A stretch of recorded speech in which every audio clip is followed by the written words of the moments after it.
اعوذ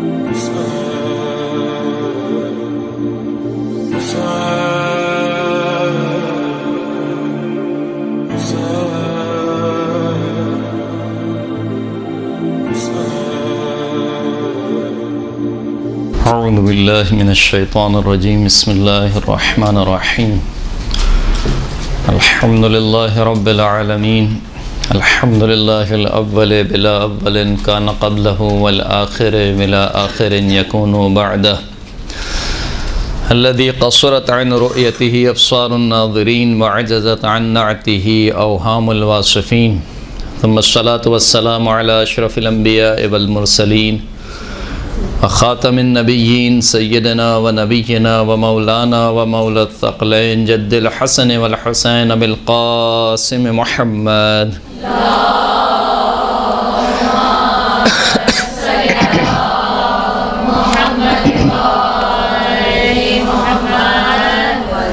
وعلى آله الطيبين الطاهرين المعصومين الذين أذهب الله عنهم الرجس وطهرهم تطهيرا اللهم صل على محمد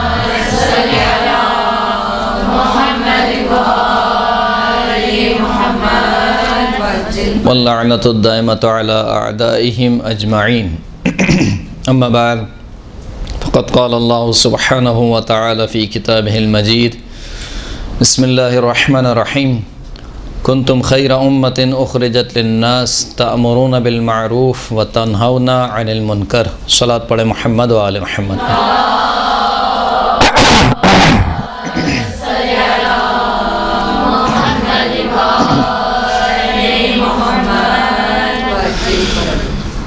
سورہ مبارکہ آل عمران آیت نمبر 110 ارشاد رب العزت ہو رہا ہے کہ کنتم خیر امت اخرجت للناس، تم بہترین امت ہو کہ جو لوگوں کے لیے نکلتی ہو.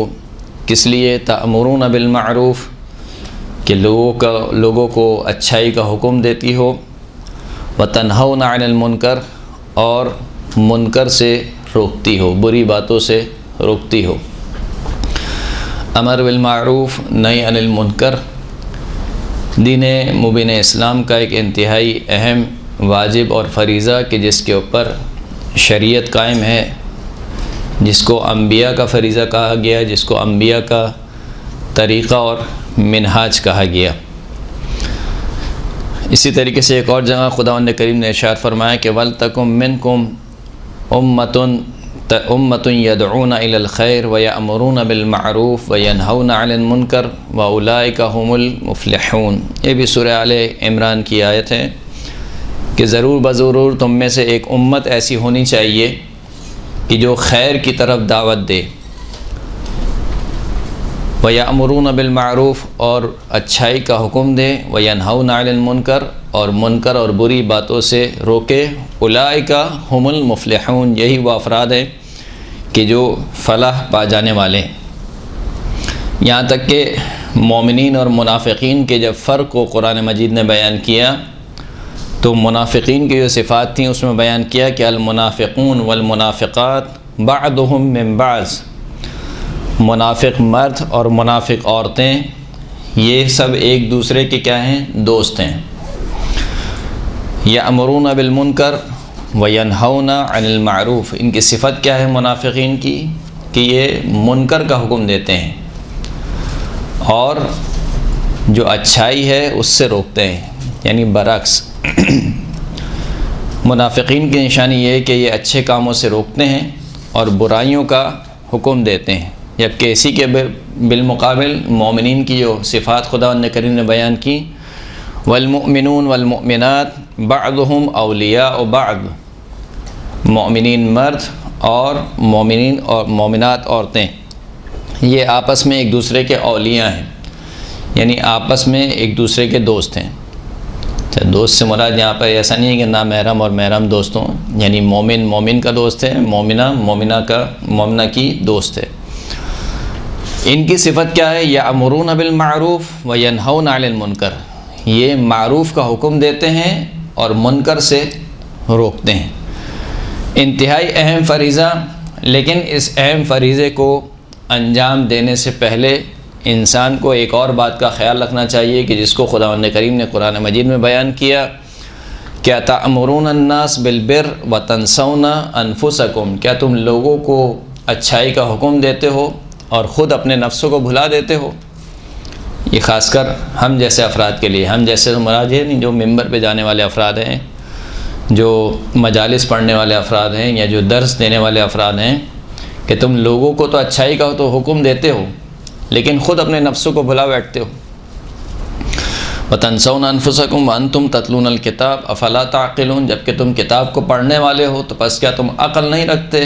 یعنی تمہیں اتنا عقل و شعور نہیں ہے کہ جس بات کا تم دوسروں کو حکم دے رہے ہو کہ غیبت نہیں ہونی چاہیے، مثال کے طور پر تہمت نہیں لگانی چاہیے، حرام نہیں کھانا چاہیے، مثال کے طور پر کہ جھوٹ نہیں بولنا چاہیے، جس بات کا تم دوسروں کو حکم دے رہے ہو خود اس بات کے مرتکب ہو، خود اس برائی کے مرتکب ہو، یا جن اچھائیوں کا تم دوسروں کو حکم دے رہے ہو کہ مثال کے طور پر معاشرے میں نماز قائم ہونی چاہیے، معاشرے میں جو ہے وہ جو دینی اقدار ہیں، اسلامی اقدار ہیں، عورتوں کو حجاب کرنا چاہیے، مکس گیدرنگ نہیں ہونی چاہیے، مثال کے طور پر گانا نہیں ہونا چاہیے، لیکن خود جو ہے وہ اپنا جو تمہارا گھر ہے اس میں یہ چیزیں موجود نہیں ہیں۔ تو انتہائی اہم فریضہ، اس اہم فریضے کو انجام دینے کی کچھ حدود اور قیود کو بیان کیا۔ اچھا، یہ جو موضوع ابھی ہم نے انتخاب کیا ہے امر بالمعروف اور نہی عن المنکر کا، اس کی وجہ یہ کہ ذاکری کی کلاس باقاعدہ شروع ہو رہی ہے، اور ذاکری ایک طریقے سے امر بالمعروف اور نہی عن المنکر کے زمرے میں آتا ہے۔ یعنی جب آپ مجلس پڑھتے ہیں تو مجلس میں کیا کرتے ہیں؟ آپ یہی امر بالمعروف اور نہی عن المنکر کرتے ہیں، چاہے آپ فضائل بیان کریں۔ یعنی امر بالمعروف اور نہی عن المنکر کا مطلب یہ نہیں ہے کہ فقط ہمارے یہاں دو برانڈ ہیں مجلس کے، ایک تبلیغی مجلس اور ایک فضائل والی مجلس، یہ بھی ہم نے بنائے، صحیح نا؟ تو تبلیغی مجلس کو ہم کہتے ہیں کہ یہ تو امر بالمعروف اور نہی عن المنکر والی مجلس ہے، لیکن جو فضائل والی مجلس ہے اس کو ہم سمجھتے ہیں کہ یہ ایسی ہے، یعنی تو ایسا نہیں ہے۔ ہر مجلس امر بالمعروف اور نہی عن المنکر کی مجلس ہے، چاہے وہ اس میں فضائل ہی کیوں نہ بیان ہو رہے ہوں۔ خود فضائل کا بیان بھی امر بالمعروف کے زمرے میں آتا ہے، کیونکہ بہرحال فضائل کے بیان سے اب ائمہ اطہار کی معرفت کو لوگوں تک پہنچا رہے ہیں، جس معرفت کو حاصل کرنا لوگوں پر واجب ہے، ضروری ہے، تو بہرحال امر بالمعروف اور نہی عن المنکر کے زمرے میں آتا ہے۔ تو کیونکہ ہمارا کام، یعنی جس کام کی طرف ہم جانا چاہ رہے ہیں، جو ہمارا ہدف اور مقصد ہے، وہ امر بالمعروف اور نہی عن المنکر ہے، لہٰذا اس موضوع کو منتخب کیا گیا۔ لیکن یہ بہت ہی انتہائی جسے کہنا چاہیے حساس موضوع ہے، امر بالمعروف اور نہی عن المنکر، کیونکہ جس طریقے سے ہر واجب کی شروط اور حدود بیان ہوئی ہیں، اسی طریقے سے امر بالمعروف کی بھی شروط اور حدود بیان ہوئی ہیں۔ یعنی آپ یہ نہیں کر سکتے کہ مثال کے طور پر کسی شخص کو آپ نے فضائل سنائے نماز کے، کہ نماز پڑھو، نماز پڑھنے سے یہ ہوتا ہے، فلاں ہوتا ہے، بندہ نماز پڑھتا ہے تو اس کے گناہ ایسے جھڑتے ہیں جیسے درختوں سے پتے جھڑتے ہیں، یا 2 رکعت نماز پڑھنے کے بعد انسان ایسا ہو جاتا ہے کہ جیسے ابھی ابھی اس نے جنم لیا ہو۔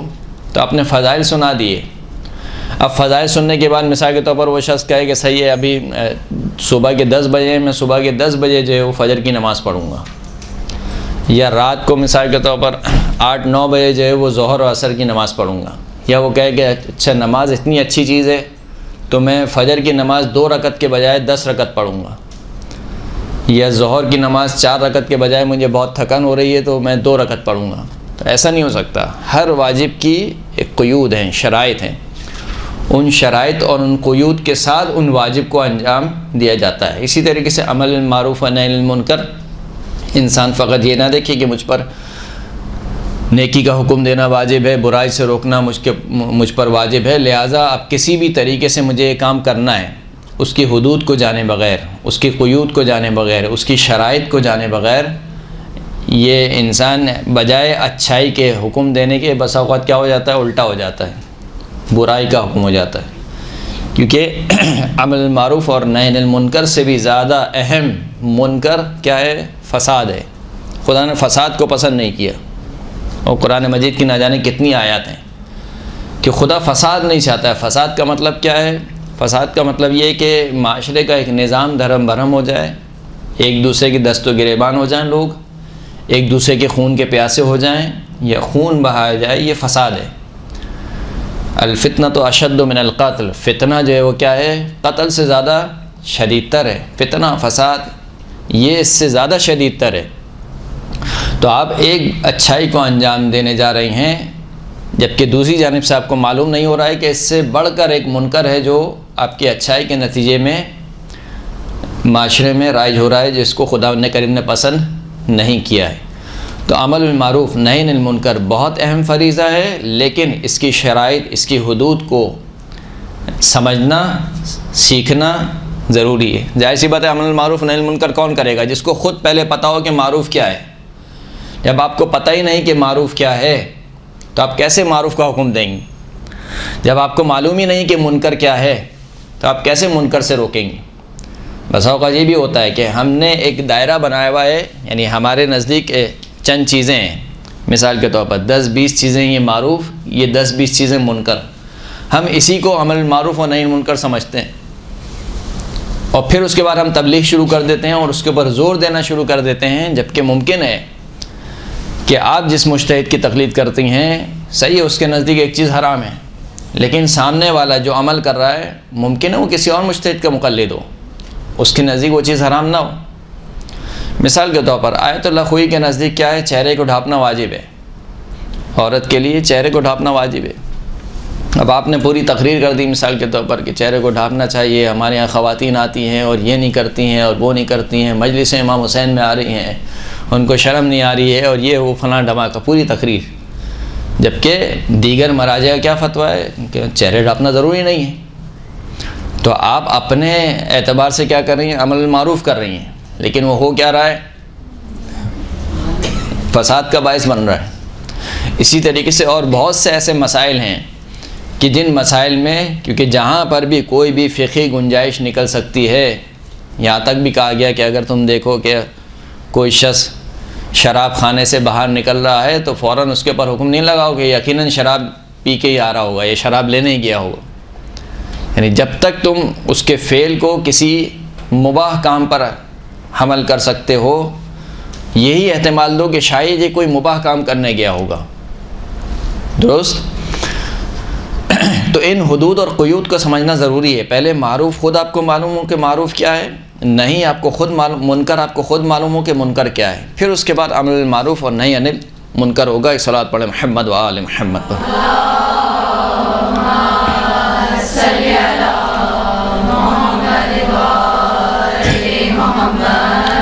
کچھ احادیث ہیں جو آپ کی خدمت میں پیش کرنا چاہتا ہوں، کہ جیسے کہ سرکار ختم مرتبہ حضرت محمد مصطفیٰ صلی اللہ علیہ وآلہ وسلم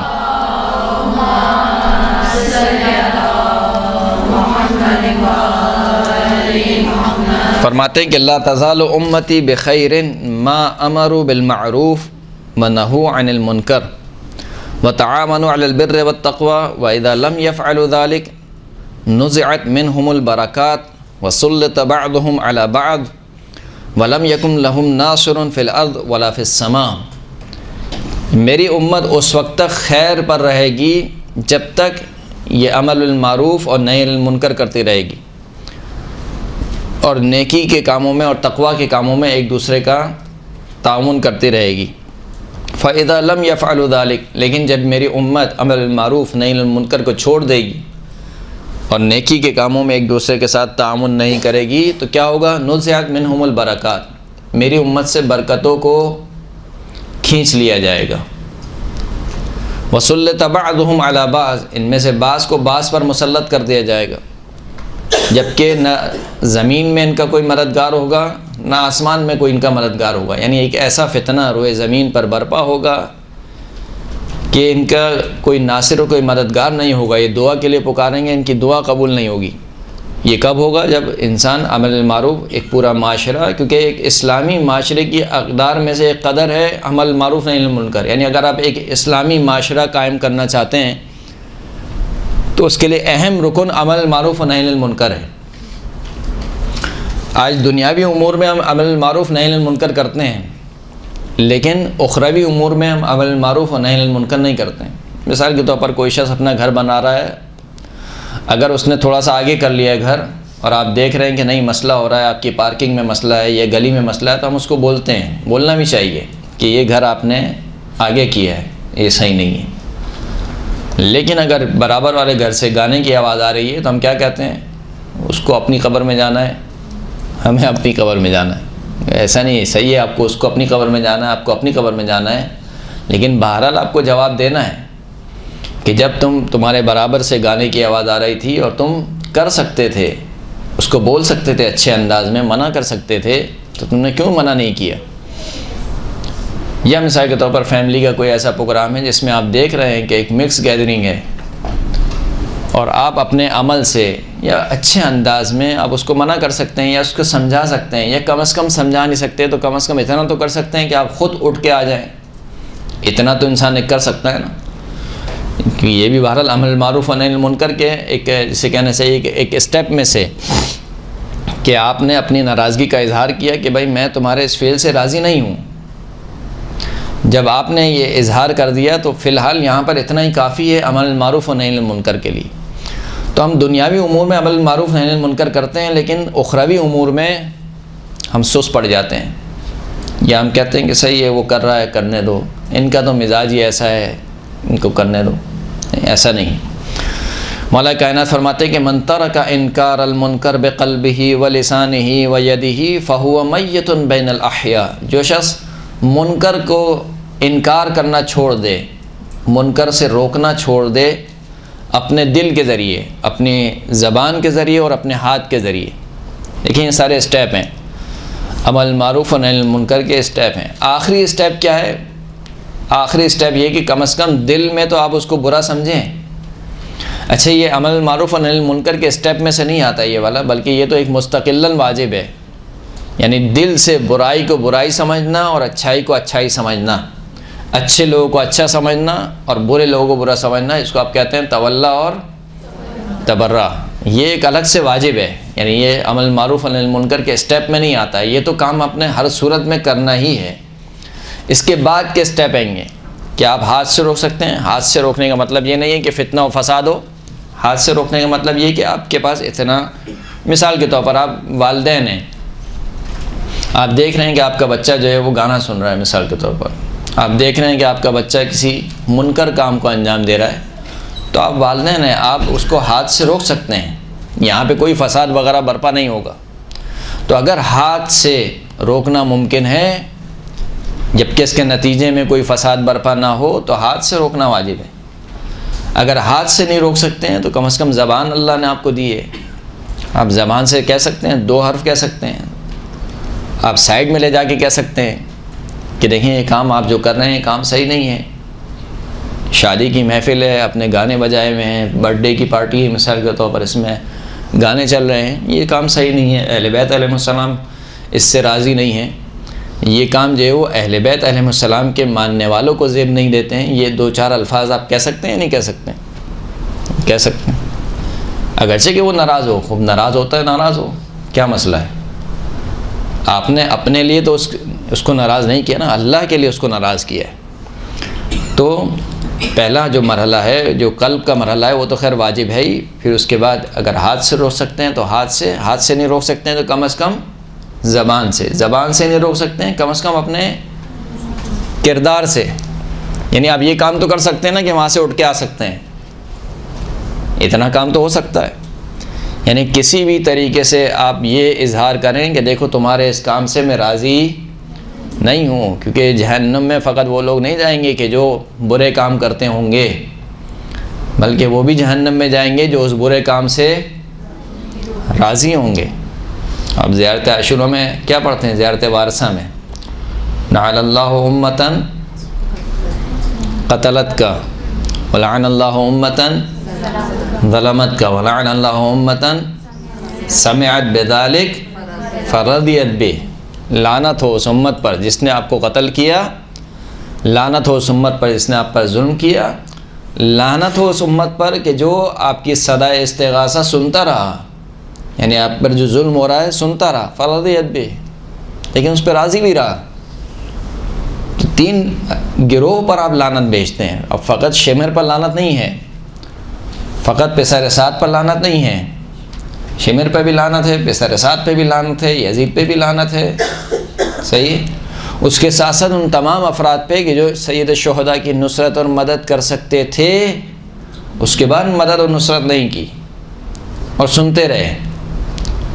تو جو اس فعل پر راضی ہے، جو اس منکر پر راضی ہے، وہ یہ نہ سمجھے کہ نہیں مجھے کچھ نہیں ہوگا، بلکہ الراضی بفعل قوم کا شریکہم، کسی قوم کے فعل پر راضی ہونے والا گویا ایسا ہی ہے کہ جیسے وہ ان کے ساتھ اس کام میں شامل ہو، شریک ہو. ایک صلوات پڑھیں محمد و آل محمد.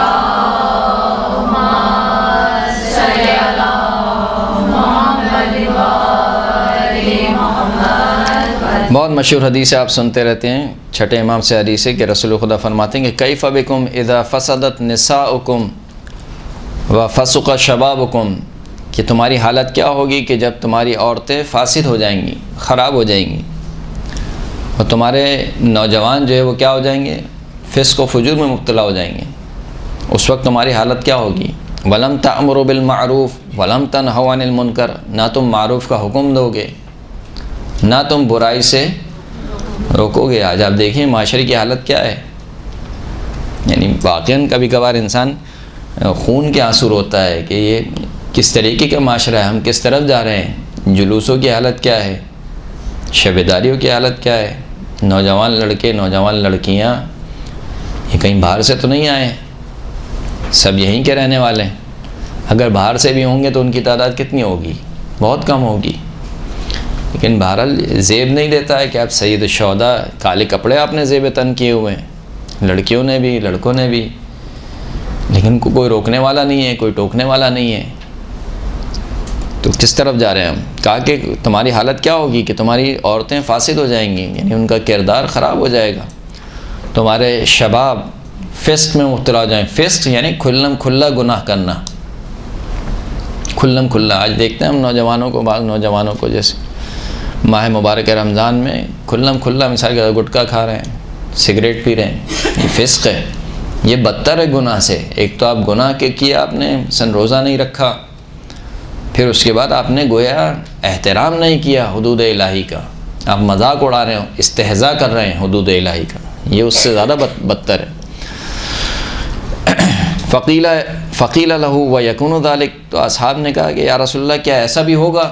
یعنی وہ تصور نہیں کر رہے تھے کہ اب ریاست مدینہ بن چکی ہے، اللہ کے رسول کی حکومت بن چکی ہے، دینی احکامات اجرا ہو چکے ہیں، اب یہ زمانہ کیسا آئے گا کہ ہماری عورتیں فاسد ہو جائیں گی، ہمارے نوجوان فسق و فجور میں مبتلا ہو جائیں گے. فقال نعم وشر من ذلک، اللہ کے رسول نے کہا کہ ہاں یہ بھی ہوگا، بلکہ اس سے بدتر معاشرہ آئے گا. فرمایا کہ اس سے بدتر کیا ہوگا؟ فرمایا کہ کیف بکم اذا امرتم بالمنکر ونہیتم عن المعروف، کہ اس وقت تمہاری حالت کیا ہوگی کہ جب تمہیں منکر کا حکم دیا جائے گا اور معروف سے روکا جائے گا. یعنی برائی کا حکم دیا جائے گا کہ یہ برے کام ہے، اس کو انجام دو، اور معروف سے کیا کیا جائے گا؟ روکا جائے گا. فقیل لہ یا رسول اللہ ویکون ذلک، کہا کہ یا رسول اللہ کیا ایسا بھی ہوگا؟ قال نعم وشر من ذلک، یہ بھی ہوگا بلکہ اس سے بھی بدتر ہوگا. کہا وہ بدتر کیا ہوگا؟ کیف بکم اذا رأیتم المعروف منکرا والمنکر معروفا، اس وقت تمہاری حالت کیا ہوگی کہ جب تم منکر کو، برائی کو اچھائی شمار کرو گے اور اچھائی کو برائی شمار کرو گے.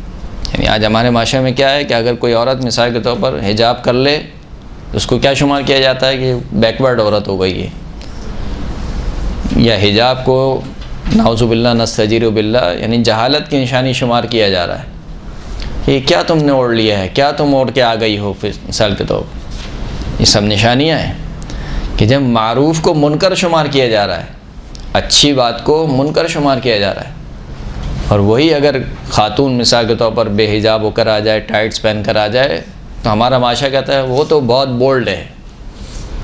یعنی بولڈنس کی علامت کیا ہے؟ فحاشی. بولڈ خاتون کسے بولتے ہیں؟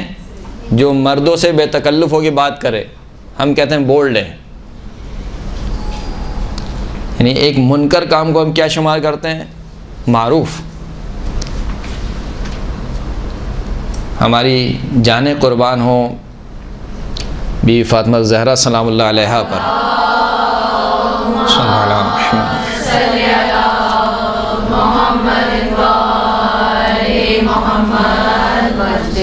اور لاکھوں جانیں قربان ہو بنت علی پر. ان سے زیادہ تو کوئی پاک باز نہیں ہو سکتا، ان سے زیادہ بافضیلت کوئی نہیں ہو سکتا ہے، ان سے زیادہ حجاب کس کا اچھا ہو سکتا ہے. لیکن جہاں ضرورت پڑی وہاں پر ماں نے بھی خطبہ دیا، بیٹی نے بھی خطبہ دیا، اسلام کی خاطر خطبہ دیا. اور خطبہ کیسا خطبہ؟ جو بلاغات النساء میں شامل ہے، یعنی وہ خطبہ جو انتہائی فصیح و بلیغ خطبہ. اسے آپ کہتے ہیں نا کہ یہ تو بہت شرماتی ہے، یہ کسی سے بات نہیں کرتی ہے، یہ نہیں کرتی، فلاں نہیں کرتی، یہ تو ایسی رہتی ہے. سیدہ کونین کہ جن کا حجاب کسی نے نہیں دیکھا تھا، اس کے باوجود جب وہ آئی ہیں تو جو خطبہ دیا ہے وہ بلاغات النساء میں شامل ہوا ہے. اور وہی بنت فاطمہ جب خطبہ دے رہی ہیں تو ایسا خطبہ دیا ہے کہ کہنے والا کہتا ہے کہ گویا بنت علی کی زبان میں آج کون بول رہا ہے؟ علی ابن ابی طالب بول رہے ہیں. تو جس چیز کو آپ بولڈنس شمار کر رہے ہیں کہ نہیں، بولڈ کا مطلب کیا ہے، یہ مردوں سے بے تکلف ہو کے بات کرے تو اس کا مطلب بولڈ ہے، چادر سر پہ نہ لے تو اس کا مطلب بولڈ ہے، ٹی شرٹ پینٹ پہنے مثال کے طور پر ہم کہتے ہیں کیا ہے، بولڈ ہے. تو یہ واویلا ہے آخری زمانے کی علامات میں سے کہ جب معروف کو منکر شمار کیا جائے، اچھی بات کو برا شمار کیا جائے، اور منکر کو معروف شمار کیا جائے.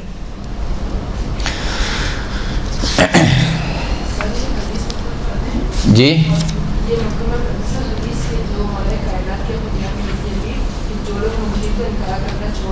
جی جی من ترک انکار المنکر بقلبہ ولسانہ ویدہ فہو میت بین الاحیاء. جو شخص منکر کا انکار کرنا چھوڑ دے اپنے دل کے ذریعے، اپنی زبان کے ذریعے، اپنے ہاتھ کے ذریعے، تو وہ گویا ایسا ہے کہ زندوں کے درمیان مردہ لاش ہے. زندوں کے درمیان کیا ہے؟ مردہ ہے. مولانا صاحب عموماً یہ ہوتا ہے کہ کہتے ہیں گھر کے بڑے جو ہیں وہ منکر اور معروف کا سبق دیتے ہیں، لیکن کچھ گھروں میں ایسا ہوتا ہے کہ چھوٹے اس عمل کو زیادہ جلدی پک کر لیتے ہیں، لیکن اگر وہی بڑوں کو روکنے کی کوشش کرتے ہیں وہ کہتے ہیں تو وہ بدتمیزی مانتے ہیں. نہیں، بدتمیزی خیر نہ کیا جائے. وہی والی بات ہے کہ کس طریقے سے آپ کو معروف کرنا ہے، کس طریقے سے منکر کرنا ہے، اس کی حدود و شروط بیان ہوئی ہیں. دیکھیں حضرت ابراہیم کے چچا بت پرستی میں نہ صرف بت پرست تھے بلکہ بت بناتے تھے. حضرت ابراہیم سے بھی کہتے تھے کہ جاؤ تم بتوں کو بیچ کے آؤ، لیکن اس کے باوجود حضرت ابراہیم کا لہجہ کیا تھا؟ یا اباتی. یا اباتی کا مطلب کیا ہے؟ اے میرے بابا جان. یعنی انتہائی خوبصورت لہجے میں گفتگو کر رہے ہیں. یا اباتی لما تعبد ما لا تسمع ولا یبصر ولا یغنی عنک شیئا. کیوں آپ ایسے کی عبادت کرتے ہیں جو نہ کچھ دیکھ سکتا ہے، نہ سن سکتا ہے، نہ آپ سے کسی چیز کو دور کر سکتا ہے، آپ کو کسی چیز سے بے نیاز نہیں کر سکتا ہے. دیکھیں یہ ایک طریقہ کار ہے جو قرآن ہمیں سکھا رہا ہے کہ منطقی طریقے سے اچھے الفاظ میں گفتگو کرنا. لیکن عموماً ایسا بھی ہوتا ہے کہ بڑے جو تھوڑا چھوٹے ہونے کی وجہ سے جی وہ خیر وہ ہوتا ہے، لیکن اس کو بہرحال برداشت کیا جائے. ایک حد تک ہے، ہم جیسے کہا گیا کہ ایک حد تک امر معروف و نہی عن المنکر کر سکتے ہیں. کم از کم ہم نے اتنا تو اظہار کر دیا کہ یہ چیز صحیح نہیں ہے، ہم آپ کے ساتھ نہیں ہیں، کافی ہے. اس سے زیادہ ہم نہیں بڑھ سکتے ہیں آگے. ہم یہ نہیں کر سکتے ہیں کہ بڑوں کا ہاتھ بڑھ کے روکیں یا مثال کے طور پر ان کے ساتھ بدتمیزی کریں، والدین کے ساتھ بدتمیزی کریں. اس کی اجازت نہیں ہے. صحیح ہے، ایک کام برا کام ہو رہا ہے، آپ نے اظہار کر دیا کہ یہ کام نہیں ہونا چاہیے، یہ کام صحیح نہیں ہے، کافی ہے. آپ نے اپنا وظیفہ انجام دے دیا، اب وہ کر رہے ہیں ان کی ذمہ داری، لیکن آپ کا جو وظیفہ تھا وظیفہ ہو گیا. جی ایسا کرنے سے لوگ مخالف ہو جاتے ہیں. ہونے دیں، وہ لوگ تو امام حسین کے مخالف ہو گئے. اپنی بات کیا ہے کہ ایک طرف ہو جانا بہتر ہے. جی یعنی آپ اپنا پوائنٹ آف ویو ان کو بتا دیں کہ یہ کام صحیح نہیں ہو رہا ہے، آپ یہ گانا کر رہے ہیں، یہ گانا نہیں ہونا چاہیے. اس کے بعد بھی اگر وہ کر رہے ہیں تو صحیح ہے، ان کی آپ نے اپنی ذمہ داری ادا کر دی. لیکن لوگوں کا خلاف ہو جانا، بہرحال لوگ تو خلاف ہوں گے جب آپ یہ کام کریں گے. لوگوں کی مخالفت تو بہرحال آپ کو مول لینی پڑے گی. آپ ہر ایک کے سامنے اچھا نہیں ہو سکتے. یعنی اگر آپ ان کا ساتھ دے بھی لیں تب بھی آپ کوئی نہ کوئی آپ کے مخالف ہوگا. ایسا ہو سکتا ہے کہ جیسے مکس گیدرنگ ہے, ہم منع نہیں کرتے, اتنے کلوز ہمارے سسرالی جیسے رشتے دار ہیں, تو ہم اپنے عمل سے ظاہر کر سکتے ہیں. جی ہم اپنی اولاد کو, بیٹیوں کو خود چادر پہن کے ریپرزینٹ کریں. یہ ہو سکتا ہے. یہ آیت اللہ سستانی سے بھی یہ سوال کیا گیا کہ ایک ایسی محفل ہے کہ جو ہمارے ایک بہت قریبی رشتہ داروں کی محفل ہے, اس میں مکس گیدرنگ ہو رہی ہے, تو اس میں انہوں نے کہا کہ کم از کم آپ کو اپنے عمل سے یہ ظاہر کرنا ضروری ہے کہ میں تمہارے اس فعل سے راضی نہیں ہوں, یہ فعل صحیح نہیں ہے. ٹھیک نا. اب دیکھیں اس کے مختلف اسٹیپ ہیں. یہ جو عمل معروف و نہی عن المنکر ہے نا, اس میں مکان و زمان کی شرائط بہت اہمیت رکھتی ہیں. ممکن ہے کہ آپ ایک والدہ ہیں, آپ کے لحاظ سے عمل معروف و نہی عن المنکر کا وظیفہ کچھ اور ہو اور آپ کی بیٹی کا وظیفہ کچھ اور ہو. یعنی افراد کے اعتبار سے میں آپ کو ایک مثال دیتا ہوں کہ سید الشہداء امام حسین علیہ الصلوۃ والسلام نکلے ہیں, صلی اللہ علیہ وسلم. امام نے کیا کہا کہ اريد ان آمر بالمعروف وانہی عن المنکر. میں جو یہ نکل رہا ہوں یہ کسی فتنے فساد کے لیے نہیں نکل رہا ہوں, میں چاہتا ہوں عمل معروف کروں اور نہی عن المنکر کروں. صحیح ہے, بہت مشہور ہے, والا روایت ضعیف ہے لیکن بہرحال پڑھی جاتی ہے. تو عمل معروف و نہی عن المنکر کے لیے امام حسین نکل رہے ہیں. اچھا, اب نکل رہے ہیں تو اپنے ساتھ صرف مردوں کو نہیں لے رہے ہیں بلکہ خواتین کو بھی لے رہے ہیں, یہاں تک کہ 6 ماہ کے بچے, خیر اس وقت تو 6 ماہ کی عمر نہیں تھی, 17 دن کہا جاتا ہے, 17 دن جناب علی اصغر کی عمر مبارک, اس بچے کو بھی, یعنی جو دودھ پیتا بچہ ہے اس کو بھی لے کر نکل رہے ہیں. نکل کر پہنچتے ہیں مکہ, پھر مکہ سے اس کے بعد دوبارہ جو اپنے عمرے کو, حج کو عمرے میں تبدیل کرتے ہیں, پھر اس کے بعد دوبارہ نکل جاتے ہیں کوفے کی طرف. پھر اس کے بعد ان کو خبر ملتی ہے کہ جناب مسلم کو شہید کر دیا گیا. اس کے بعد حر سے ملاقات ہوتی ہے, پھر اس کے باوجود وہ اپنے سفر کو جاری رکھتے ہیں. اگر عام اعتبار سے دیکھا جائے کہ جہاں پر ایک مسلمان کی جان خطرے میں ہو, عزت خطرے میں ہو, مال خطرے میں ہو, تو وہاں پہ عمل معروف و نہی عن المنکر کا وظیفہ ساقط ہے.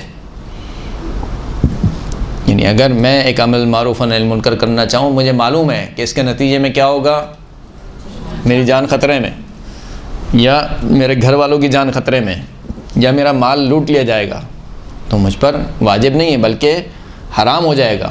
یعنی برعکس اس وقت میرے اوپر عمل معروف و نہی عن المنکر کرنا کیا ہو جائے گا, حرام ہو جائے گا. کیونکہ خداوند کریم نے کہا کہ تمہاری عزت مجھے عزیز ہے, تمہارا مال جو کہ قابل احترام ہے اس کو نہیں لوٹنا چاہیے. لیکن اس کے باوجود ہم دیکھتے ہیں کہ امام حسین جا رہے ہیں. اس کا مطلب ہے کہ وہ امام امت ہیں, ان کا ایک امام امت ہے, ان کے اعتبار سے ان کا ایک الگ وظیفہ خاص ہے جو خود انہی سے مختص ہے. اب اگر کوئی کہے کہ نہیں امام حسین نے جان دے دی, ہم کیوں نہ جان دیں, تو روزانہ پھر جانے ہی آپ کو نظر آئیں گی گرتی ہوئی گلی محلے میں. جیسے کہ ہم نے پہلے عرض کیا کہ خداوند کریم فساد نہیں چاہتا ہے, فتنہ نہیں چاہتا ہے. تو عمل معروف نہی عن المنکر افراد کے اعتبار سے اور زمان و مکان کے اعتبار سے مختلف لوگوں کا وظیفہ مختلف ہوتا ہے. وہ کیونکہ امام امت تھے, ان کا ایک خاص وظیفہ تھا, وہ ان کو انجام دینا تھا. ورنہ یہی وظیفہ جو آپ کو اور مجھے سمجھ میں آ رہا ہے, چھٹے امام کو سمجھ میں نہیں آیا. چھٹے امام نے یہ عمل کیوں نہیں انجام دیا, حالانکہ ان کے زمانے میں حالات بہت اچھے تھے. بنو امیہ, بنو عباس آپس میں دست و گریبان تھے. ایک شخص آیا بھی امام کے پاس خراسان سے کہ اتنی تلواریں آپ کے لیے تیار ہیں. امام نے کہا اچھا ایسا ہے, کہا جاؤ اس تندور میں بیٹھ جاؤ. کہا نہیں مولا, مجھے جو ہے وہ آپ کیوں عذاب دینا چاہتے ہیں. اتنے میں ہارون مکی آیا اپنے ہاتھوں میں چپلوں کو لیتے ہوئے. امام نے کہا کہ اپنی چپلوں کو نیچے پھینکو اور جا کے تندور میں بیٹھ جاؤ. اس نے بغیر چون چرا جا کے تندور میں بیٹھ گیا. پھر اس کے بعد گفتگو کرنے لگے. پھر امام نے پوچھا کہ اس جیسے کتنے ہیں خراسان میں, تو کہا نہیں مولا اس جیسے تو ایک بھی نہیں ہے. تو یہ اگرچہ کہ اس کو سمجھانے کے لیے تھا, یعنی مخاطب کو سمجھانے کے لیے تھا کہ دیکھو تم جو کہہ رہے ہو کہ تلوار لے کر آ جائیں اور یہ کر لیں وہ کر لیں, ہم ایسا نہیں کہ مثال کے طور پر ہر کسی کی آواز پہ ہم لبیک کہیں اور چڑھائی کر دیں. تو اس وقت امام جعفر صادق اپنا وظیفہ سمجھ رہے تھے کہ میرا وظیفہ کیا ہے.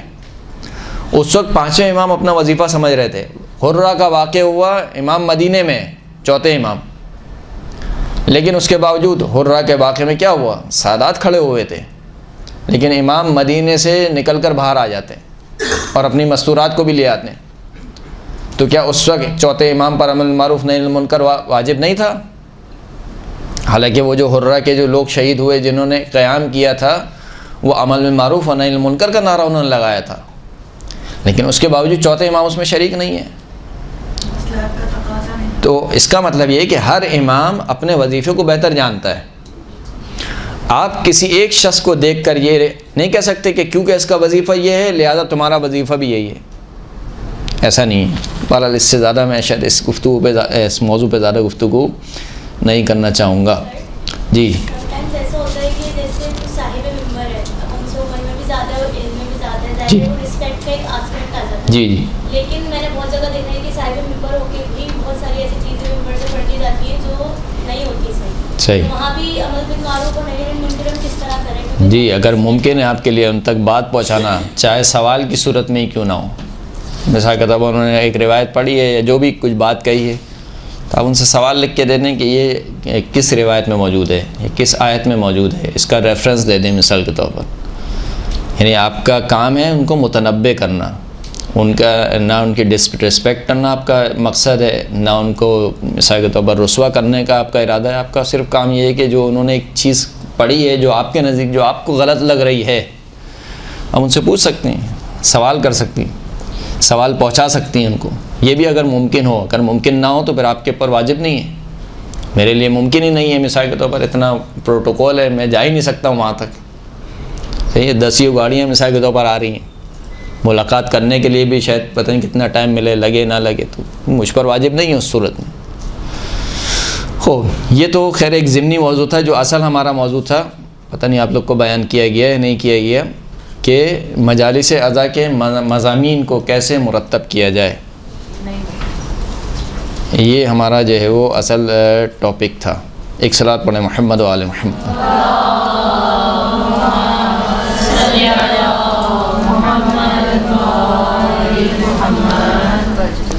دیکھیں مجالس عزا کے مضامین کو مرتب کرنے میں جو سب سے پہلی بات جو سب سے اہم ہے وہ یہ ہے کہ آپ نے سب سے پہلے اپنا موضوع منتخب کرنا ہوتا ہے۔ مجالس عزا میں کس طرح مضامین کو ترتیب دیا جائے، سب سے پہلے آپ کو موضوع منتخب کرنا ہوتا ہے کہ آپ کس موضوع پر گفتگو کرنا چاہتی ہیں، چاہے وہ عقائدی ٹاپک ہو، چاہے وہ اخلاقی ٹاپک ہو، چاہے وہ کوئی فقہی ٹاپک ہو، فرق نہیں پڑتا۔ آپ سب سے پہلے موضوع کو منتخب کریں۔ میرا موضوع کیا ہے؟ مثال کے طور پر امامت، مجھے امامت پر گفتگو کرنی ہے۔ اب اس امامت پر گفتگو کرنے کے لیے جب آپ نے موضوع منتخب کر لیا، اب اس موضوع کے متعلق خود ہی سوالات بنائیے۔ مثال کے طور پر آپ نے موضوع منتخب کیا امامت، پھر آپ نے سوال بنایا کہ امام کسے کہتے ہیں، یہ ایک سوال ہے۔ دوسرا سوال کہ جو امامت ہے آیا یہ کوئی الہی منصب ہے یا دنیاوی منصب ہے۔ تیسرا سوال امام منتخب کیسے ہوتا ہے، کون منتخب کرے گا امام کو۔ چوتھا سوال جسے امام منتخب کیا جائے اس میں کیا صفات پائی جانی چاہیے۔ اب یہ 4 سوال ہیں، یہ سوال بن گئے۔ اب ان میں سے ممکن ہے، عین ممکن ہے کہ ہر سوال کا جواب پوری ایک مجلس ہو۔ مثال کے طور پر امام کی صفات، امام کی صفات کیا ہونی چاہیے۔ اب آپ اس میں اپنے سکتا مطالعہ کیا، روایت کو لے کر آئیں، احادیث کو لے کر آئیں، قرآن مجید کی اگر آیات موجود ہیں تو ان آیات کو آپ لے کر آئیں۔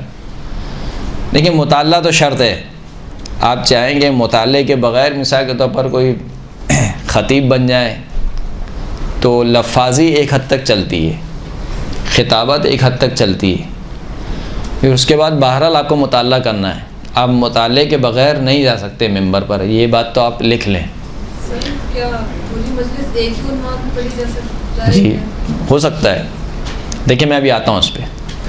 یہ وہ مجلس ہے جو جسے کہنا چاہیے کہ ایک ٹیکنیکلی اعتبار سے مرتب مجلس سے کہا جاتا ہے۔ کہ اس میں مطالب مرتب آ رہے ہیں، ترتیب وار آ رہے ہیں اور پوری ایک ہی موضوع پر گفتگو ہو رہی ہے۔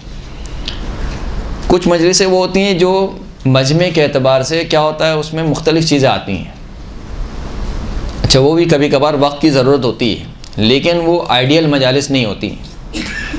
آئیڈیل مجالس وہی ہوتی ہیں کہ جو ٹیکنیکلی اعتبار سے اس کے سارے جو موضوعات ہیں وہ مرتب ہوں، ایک کے بعد ایک گفتگو جو مربوط ہو۔ ایسا نہ ہو کہ پہلے آپ نے مشرق کی بات کی، پھر آپ نے مغرب کی بات کی، پھر اس کے بعد فلاں کوئی آپ نے چٹکلا چھوڑ دیا، تو وہ صحیح ہے، مجلس تو ہو جاتی ہے، وہ ثواب بھی مل جائے گا انشاءاللہ، لیکن وہ جو ترتیب وار آپ سامع کو لے کر چلتے ہیں، لیکن سامع جو ہوتا ہے آپ کا،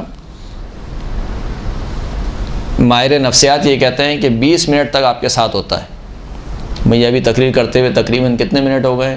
پون گھنٹہ ہونے والا ہے، یعنی ابھی بھی اگر میں آپ سے پوچھوں کہ میں نے کیا کیا پڑھا تو شاید آپ میرے پون گھنٹے میں سے 10 منٹ کا میٹر مجھے دے پائیں گی، کیونکہ یہ ایک نفسیات ہے۔ جو سامع ہوتا ہے وہ بہت زیادہ آپ کے ساتھ نہیں چلتا ہے، مگر یہ کہ آپ میں کمال یہ ہو کہ سننے والا تقریر کے پہلے منٹ سے لے کر آخری منٹ تک آپ کے ساتھ رہے، یہ بہت بڑا کمال ہے۔ یعنی بڑے بڑے خطیبوں میں بھی یہ نہیں ہوتا ہے، بڑے بڑے خطیبوں میں بھی یہ نہیں ہوتا ہے۔ اسی وجہ سے آپ نے دیکھا ہوگا بعض خطبہ جو ہے وہ کیا کرتے ہیں، مثال کے طور پر 15-20 منٹ کے بعد کوئی ایک واقعہ سناتے ہیں، کوئی بھی ایک ایسی چیز سناتے ہیں جس سے مجمع کی جو انٹینشن ہے وہ دوبارہ اپنی طرف کریں، دوبارہ اپنے، یعنی وہ جو ایک جیسے ہوتا ہے نا غلہ چل رہا ہوتا ہے گوشت فن کا، تو وہ ایک طرف جا رہا ہے تو اس کو موڑ کے دوبارہ اس طرف لے کر آنا اپنی طرف، تو وہ چیزیں ضروری ہوتی ہیں، اور وہ بہرحال ایک لیول پر پہنچ کے وہ چیزیں آتی ہیں انسان کو، جب انسان مجمع کو سمجھنے لگتا ہے کہ ہاں یہ میرا مجمع کس طرف جا رہا ہے، ڈائیورٹ تو نہیں ہو رہا ہے، اس طرف تو نہیں جا رہا ہے۔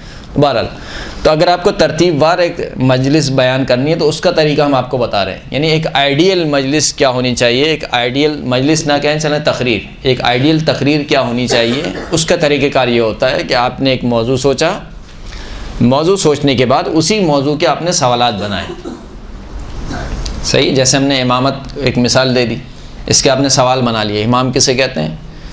امام الہی منصب ہے یا لوگوں کا دیا ہوا منصب ہے؟ امام کو منتخب کون کرتا ہے؟ امام کی صفات کیا ہوتی ہیں؟ اور ممکن ہے کہ اور سوالات بھی آپ بنا لیں۔ اب جتنے سوال آپ بنائیں گے ہر سوال کے متعلق آپ کو مطالعہ کرنا ہے، درست ہے؟ مثلا امام کی صفات کیا ہوتی ہیں، یہ کیا ہونی چاہیے؟ ظاہر سی بات ہے نہ آپ پر وحی نازل ہوتی ہے نہ مجھ پر وحی نازل ہوتی ہے، تو ہمارے پاس کیا ہیں؟ کتابیں، کتابوں کا مطالعہ کیا جائے۔ دوسری طرف کیا ہے؟ تقاریر ہیں، یعنی دوسرے جو علماء ہیں، بزرگ علماء، انہوں نے بیان کیا ہے، ان کو سنا جائے۔ تو یا ہم سن سکتے ہیں یا ہم پڑھ سکتے ہیں، دو ہی طریقے سے ہمارے پاس علم حاصل ہو سکتا ہے، وہی ہم پر نازل ہو نہیں سکتی، علم لدنی ہمارے پاس نہیں ہے۔ تو یہی دو طریقے ہیں، ان دو طریقے سے ہی آپ ان سوالوں کے جوابات مرتب کریں گے، مطالعہ کریں گے۔ سوال کر دیتے ہیں سر، بہت سارے موضوعات ایسے ہوتے ہیں جیسے ابھی جو عشرے میں نئی مجالس جیسے شہزادہ علی اکبر ہوئے، شہزادہ علی اصغر ہوئے، ان کی مجالس پڑھنی ہوتی ہیں، تو ان کی موضوعات پہ زیادہ ہے جو ہمیں فضائل نہیں مل پاتے، تو پھر اس طریقے سے کرتے ہیں کہ مولا علی کے فضائل بیچ میں ایڈ کر لیتے ہیں۔ دیکھیے وہی میں عرض کر رہا ہوں آپ سے کہ ایک مرتبہ آپ ایک ایسا موضوع منتخب کر رہی ہیں کہ جس کے بارے میں ہے ہی نہیں تاریخ میں کچھ، یعنی آپ اگر اپنی پوری زندگی بھی لگا دیں گے تب بھی شاید 10 منٹ کا موضوع بھی نہیں ملے آپ کو، صحیح نا؟ تو اس میں پھر ہوتا یہ ہے کہ جب ایسے موضوع آتے ہیں تو اس میں لازماً آپ کو دوسری طرف جانا ہے۔ مثال کے طور پر جناب علی اصغر کی شہادت کی آپ کو تقریر کرنی ہے، اس میں آپ کو لازماً جانا پڑے گا کہاں پر؟ تربیت اولاد پر، آپ کو لازماً جانا پڑے گا زوجہ کے انتخاب کے اوپر، آپ کو لازماً جانا پڑے گا کہ زوجہ کیسی ہونی چاہیے، جس زوجہ جب ایسی ہوگی اس کے شیر سے جو بچہ پلے گا اس کا نام علی اصغر ہوگا۔ تو یہ موضوعات آپ کو بیچ میں لانے پڑیں گے لازماً، کیونکہ نہیں ہے تاریخ میں۔ آپ اگر چاہتے ہیں کہ 1 گھنٹے کی تقریر کریں جس میں فقط اور فقط جناب علی اصغر کے فضائل ہوں، تو ہے ہی نہیں، تو ایک چیز ہے ہی نہیں، آپ کہاں سے بیان کریں گے، درست ہے؟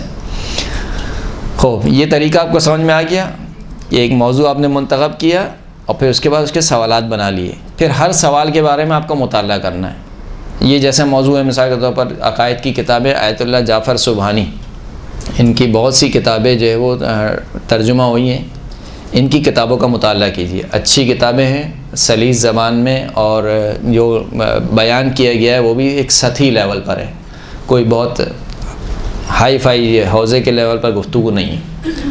تو ان کی کتابیں مثال کے طور پر آئین وہابیت ہے، یا اور بھی بہت سی کتابیں ہیں جو ان کی ٹرانسلیٹ ہوئی ہیں عقائد کے عنوان سے، عقائد کے موضوع میں، تو ان کی کتابوں کا مطالعہ کیا جائے۔ یہ ایک موضوع ہے، یہ ایک عقیدتی یعنی عقائدی موضوع تھا۔ اب آپ کہیں مثال کے طور پر کوئی اخلاقی موضوع، مثال کے طور پر حب دنیا، آپ کو مجلس پڑھنی ہے کس کے اوپر؟ دنیا کی محبت کے اوپر، حب دنیا، صحیح ہے؟ آپ سوالات بنانا شروع کیجیے، حب دنیا سے کیا مراد ہے، یعنی کسے حب دنیا کہتے ہیں؟ آپ پہلے واضح تو کریں نا کہ یہ چیز حب دنیا ہے، صحیح ہے؟ پھر آپ اس کے اوپر گفتگو شروع کریں گے، کیا اس کو حب دنیا کہا جاتا ہے؟ پھر یہ جو حب دنیا ہے، آیا یہ مذموم ہے یا ممدوح ہے، یعنی شریعت کی نگاہ میں اس کو پسند کیا گیا ہے یا شریعت کی نگاہ میں یہ پسندیدہ نہیں ہے؟ پھر آپ تھوڑا سا اور آگے بڑھیں گے کہ حب دنیا کے اثرات کیا ہوتے ہیں انسان کی زندگی پر۔ جب انسان حب دنیا کے مرض میں مبتلا ہو جائے تو اس کے اثرات کیا پڑتے ہیں۔ پھر اس کے بعد آپ اور آگے بڑھیں گے کہ اگر خدا نخواستہ کوئی شخص اس حب دنیا کے مرض میں مبتلا ہو گیا ہے تو اس سے چھٹکارا کیسے پائے گا، یعنی اس کا علاج کیا ہے۔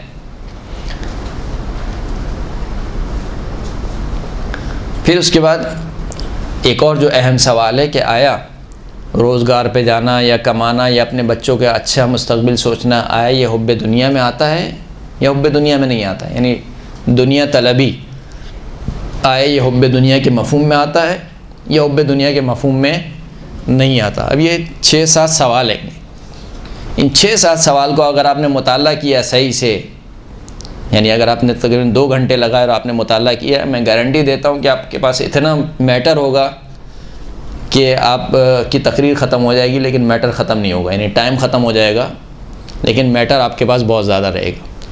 لیکن پھر وہی والی بات ہے کہ جو سوال آپ بنا رہی ہیں اس سوال کے متعلق آپ کو مطالعہ کرنا ہے۔ تقریر کی بنیاد کس چیز پر ہونی چاہیے؟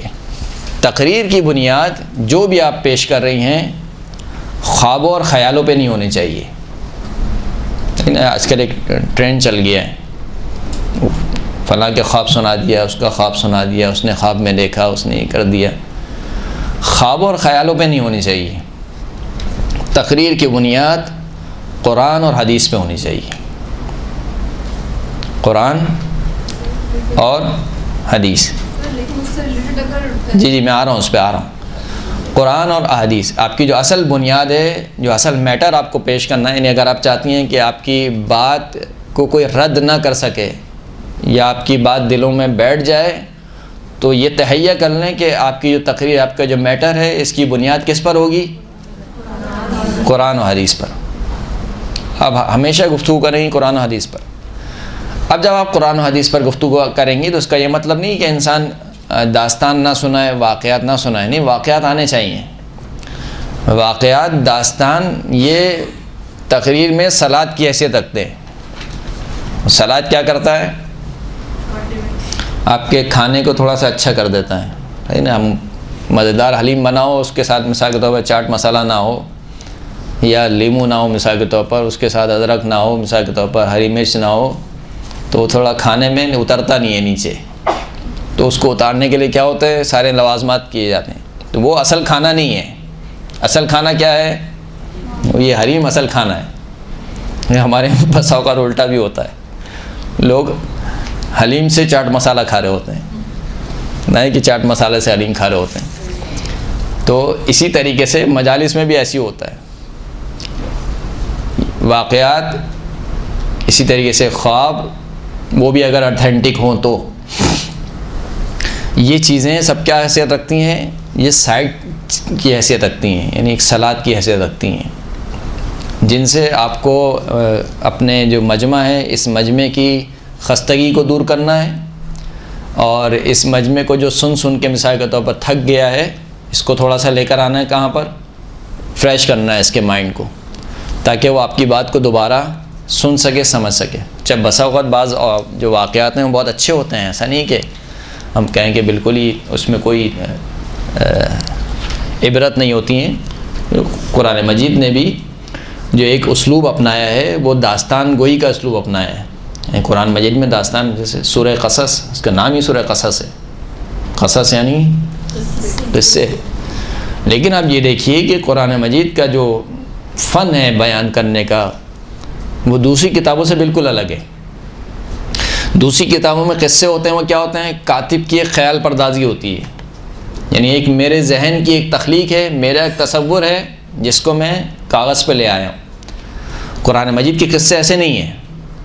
قرآن مجید کے قصے حقیقت پر مبنی ہیں، یعنی ایک واقعہ واقعاً ہوا ہے تاریخ میں، اور اس واقعے کو قرآن مجید پیش کر رہا ہے۔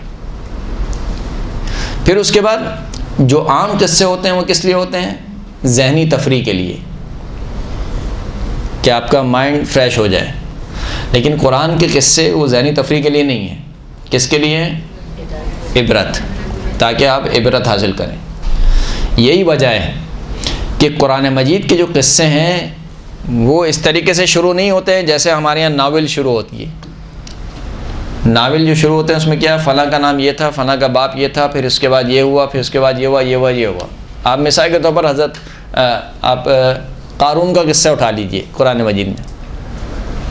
قارون کا کل قصہ جو شاید سورہ مریم میں یا پتہ نہیں سورہ قصص میں بیان ہوا، بہرحال مجھے صحیح اس وقت میرے ذہن میں نہیں ہے، آیت نمبر غالباً 76 سے لے کر یا آیت نمبر 72 سے لے کر اور آیت نمبر 82، ایسی یعنی 10-8 آیتیں ہیں۔ 10-8 آیت میں قارون کا قصہ پورا بیان ہو گیا ہے۔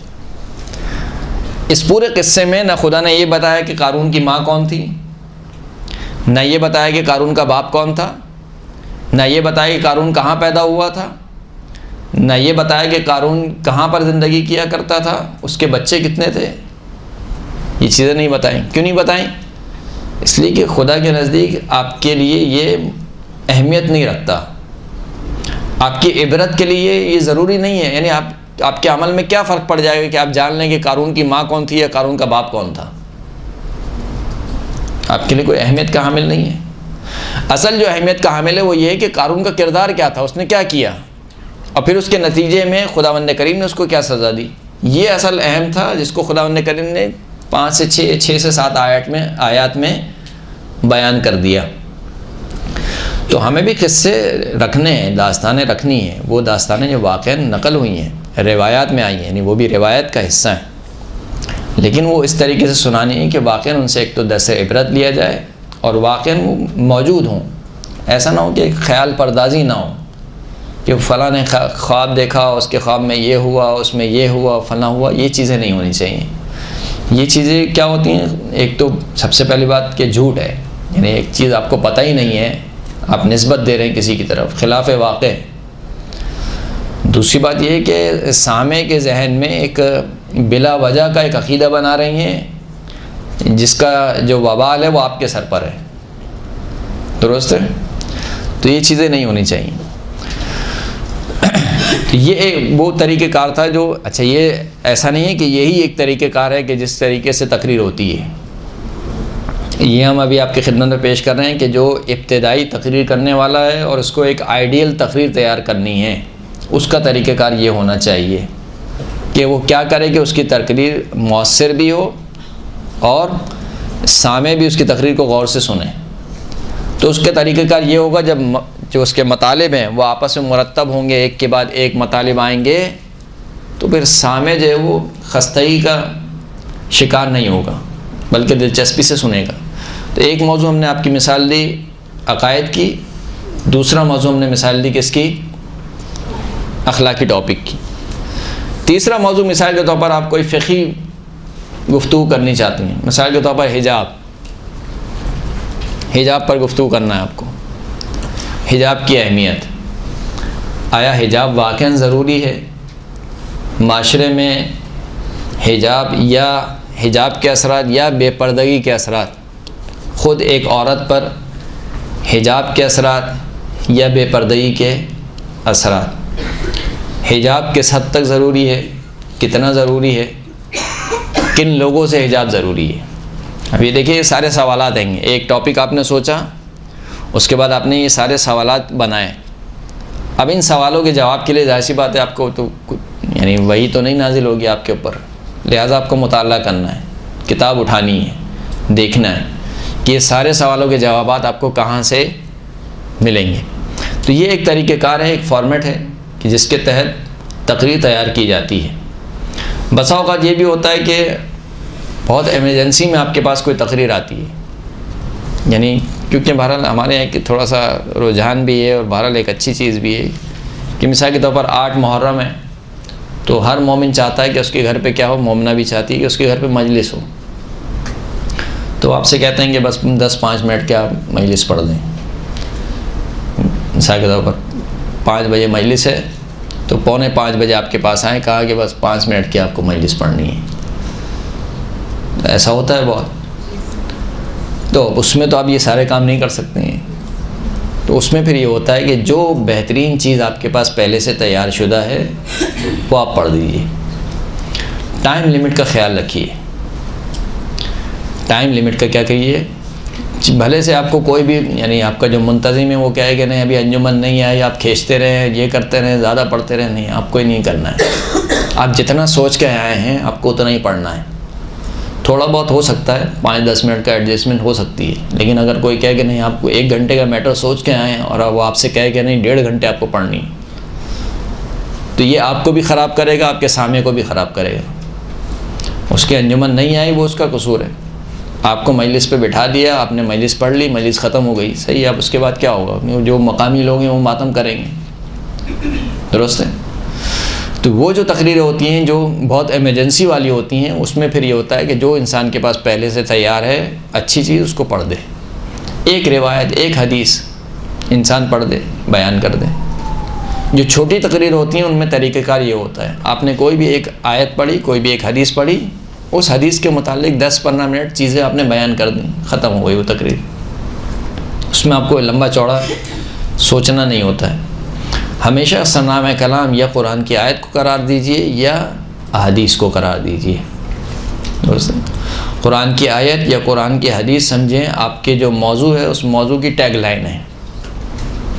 آپ نے اگر موضوع منتخب کیا ہے مثال کے طور پر امامت کا موضوع, تو آپ کیا منتخب کریں گے؟ وَإِذِ ابْتَلَىٰ إِبْرَاهِيمَ رَبُّهُ بِكَلِمَاتٍ فَأَتَمَّهُنَّ قَالَ إِنِّي جَاعِلُكَ لِلنَّاسِ إِمَامًا قَالَ وَمِنْ ذُرِّيَّتِي قَالَ لَا يَنَالُ عَهْدِ الظَّالِمِينَ.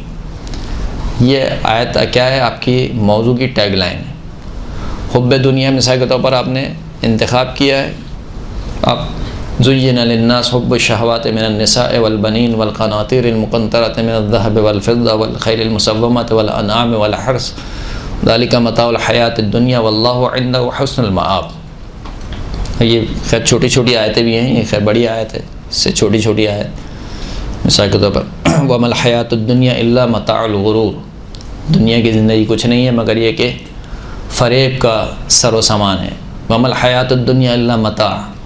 دنیا کی زندگی کچھ نہیں ہے مگر یہ کہ تھوڑا سا سر و سامان ہے. تو اس قسم کی اور بہت ساری آیات ہیں. تو یا قرآن کی آیات یا حدیث. مثال کے طور پر محرم کی حدیث ہے, پہلی محرم کو آپ کو تقریر کرنی ہے, تو آپ کہیں گے کہ قال رسول اللہ صلی اللہ علیہ وسلم حسین منی وانا من الحسین. پھر اس کے متعلق جو آپ نے آیات یا جو بھی آپ نے حدیث کو منتخب کیا ہے اسی کے متعلق آپ کے مضامین آنے چاہیے. یہ ایک لاجیکل آرڈر میں آپ کی تقریر چلنی چاہیے. یہ جسے کہنا چاہیے کہ ایک آئیڈیل تقریر کہا جاتا ہے. لیکن قرآن کی آیت لی تو آپ آدھے گھنٹے تو اسی کی تفسیر بیان کریں گے, جیسے آیت لی قرآن کی. ڈپینڈ کرتا ہے کہ آپ کیا اشرا پڑھ رہے ہیں یا ایک ہی مجلس آپ پڑھ رہے ہیں. تو ایک مجلس میں ظاہر سی بات اب اتنا ٹائم نہیں ہے کہ آپ ایک آیت کو لے کر مثال کے طور پر 15-20 منٹ تک آپ اسی آیت کے گرد, یا تو وہ اتنا انٹرسٹنگ ہو اور اتنا اہم بات ہو پھر تو چلیں صحیح ہے, کوئی مسئلے کی بات نہیں. لیکن اگر کوئی اتنا اہم نہیں ہے اور سامعین کے لیے بھی اس میں کوئی خاص چیز نہیں ہے تو پھر ہم نہیں سمجھتے کہ ایک آیت کو آپ مثال کے طور پر پہلے اسی میں لگا دیں 15-20 منٹ. صحیح ہے, آیت کو آپ نے بیان کیا, آیت کا ترجمہ کیا آپ نے, سورہ کا نام بتایا, سورہ کی فضیلت آپ نے بتائی, مثلا یہ سورہ ابراہیم کی آیت ہے، سورہ مائدہ کی آیت ہے، یا سورہ نساء کی آیت ہے.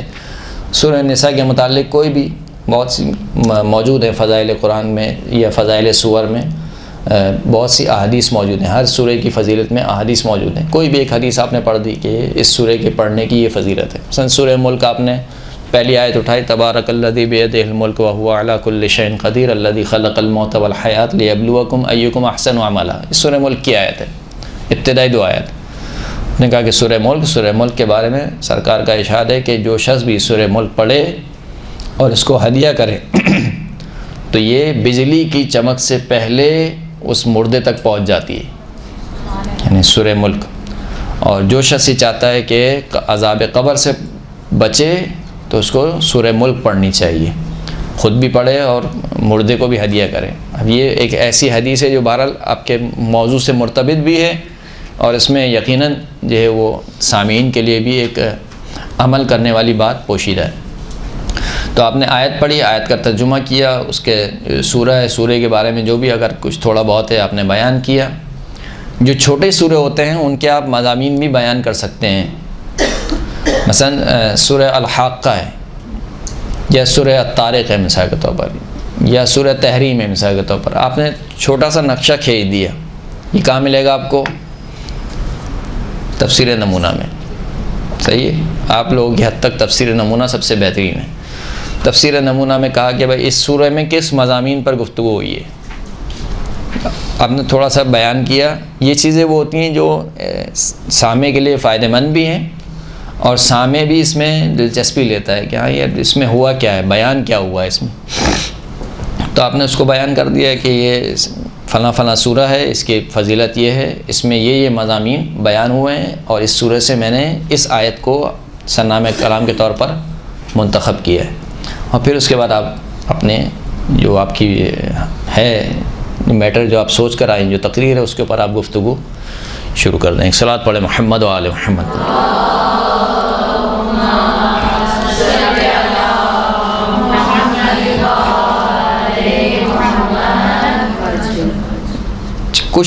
کچھ تقاریر وہ ہوتی ہیں جس میں آپ بالکل جسے کہنا چاہیے کہ اوپن ہینڈ رہنا چاہتے ہیں، اب اپنے آپ کو باندھنا نہیں چاہتے ہیں. مثال کے طور پر کیا آپ سوچ کے گئے کہ میں فضائل اہل بیت بیان کروں گا آج. صحیح، فضائل اہل بیت یعنی ایک واس ٹاپک ہے. پھر 4 معصومین اس کے اندر آ جاتے ہیں، پھر 4 معصومین کے الگ الگ فضائل آپ کس کس کو بیان کریں گے، یعنی مولا کائنات کے آپ علم کو بیان کریں، شجاعت کو بیان کریں، سخاوت کو بیان کریں، صحیح ہے، عبادت کو بیان کریں، مولا کائنات کی زہد کو آپ بیان کریں. یہ سب موجود ہیں، کتابوں میں موجود ہیں. ہمارے مسئلہ یہ ہوتا ہے کہ لفاظی پر زیادہ زور دیا جاتا ہے اور میٹر پر کم زور دیا جاتا ہے. یعنی اسی میٹر کو اگر آپ اچھی لفاظی میں بیان کریں تو ایسا نہیں ہے کہ نہیں ہے کچھ، میٹر بہت موجود ہے. صحیح ہے، بالخصوص مولا کائنات کے متعلق تو خیر کتابیں بھری پڑی ہیں. تو اگر آپ نے فضائل رکھ دیا مثال کے طور پر ٹاپک، تو آپ کے ہاتھ بہت کھلے ہوئے، آپ کچھ بھی بیان کر سکتے. کچھ بھی سے مراد یہ نہیں، جو بھی فضائل سے متعلق ہے وہ آپ بیان کر سکتے ہیں. اسی طریقے سے اگر آپ نے کوئی بھی اور ٹاپک مثال کے طور پر محبت اہل بیت آپ کا ایک ٹاپک ہے، محبت اہل بیت، اگرچہ کہ اس میں بھی بہت سارے سوالات بن سکتے ہیں کہ محبت کا مطلب کیا ہے، کہ آیا محبت جو ہے وہ فقط دل تک رہنی چاہیے، محبت کے آثار کیا ہیں، محبت کے تقاضے کیا ہیں، کیوں اہل بیت کی محبت ہم سے مانگی گئی، کیا وجہ تھی کہ اللہ کے رسول نے بار بار کہا کہ میرے اہل بیت سے محبت اختیار کرو. کیا کسی کے کہنے سے محبت ہو جاتی ہے؟ محبت ایک کیفیت کا نام ہے، کسی کے کہنے سے نہیں ہوتی. تو پھر کیوں کہا جا رہا ہے کہ محبت اختیار کرو؟ تو اس کا مطلب یہ کہ اس میں کون سا حکم پوشیدہ ہے. یہ سارے وہ سوالات ہیں جو آپ ایک اچھے انداز میں بیان کر سکتے ہیں، بشرطے کہ آپ کا مطالعہ بہت اسٹرانگ ہو. اگر آپ کا پیچھے مطالعہ ہی خالی ہے تو پھر کچھ نہیں ہو سکتا. تو سب سے پہلے آپ کو مطالعہ کرنا پڑے گا. اگر آپ کو جانا ہے، تقریر کرنی ہے، تو اس بات کو باندھ لیجئے اپنے دامن سے، پلو سے، کہ مجھے مطالعہ کرنا ہے. جب تک آپ مطالعہ نہیں کریں گے ایک اچھی تقریر آپ نہیں کر سکتی ہیں. ہو سکتا ہے اچھی آپ لفاظی کر سکیں، اچھی خطابت آپ کر سکیں، لیکن وہ تقریر جسے ہم کہتے ہیں فروٹفل، جسے سننے والا سن کر یہ کہے کہ ہاں یہ تقریر تھی، اس میں مجھے کچھ ملا، وہ تقریر نہیں ہو سکتی. تو یہاں تک میرا تقریباً موضوع ختم ہو چکا ہے. اگر آپ کے سوالات ہیں, وقت کافی باقی ہے میرے خیال سے. آپ کی کلاس کتنے بجے تک ہے؟ نہیں, یہ والی کلاس 3:30 تک ہے. ہاں 10 منٹ باقی ہیں. اگر کوئی آپ کے سوالات ہیں تو میں حاضر ہوں آپ کی خدمت میں. محرم شروع ہوتے ہی سب سے زیادہ ہم لوگوں کے یہ سوال زیادہ سنتے ہیں, اور خاص کر ادھر کے جب ہم اہل سنت کے علاقوں میں رہتے ہیں تو زیادہ تر ہمیں یہ بولنا رہتا ہے کہ آپ ماتم کیوں کرتے ہو. جی, یہ سب ایک تقریر کے ٹاپکس ہیں گے, لیکن ان کے اوپر بہت گہرا مطالعہ چاہیے. دیکھیں, کچھ تو سطحی باتیں جو ہوتی ہیں وہ ہر سال ہوتی ہیں, اور پھر یہ بھی ہے کہ ہر سوال کا جواب دینا ضروری نہیں ہوتا ہے.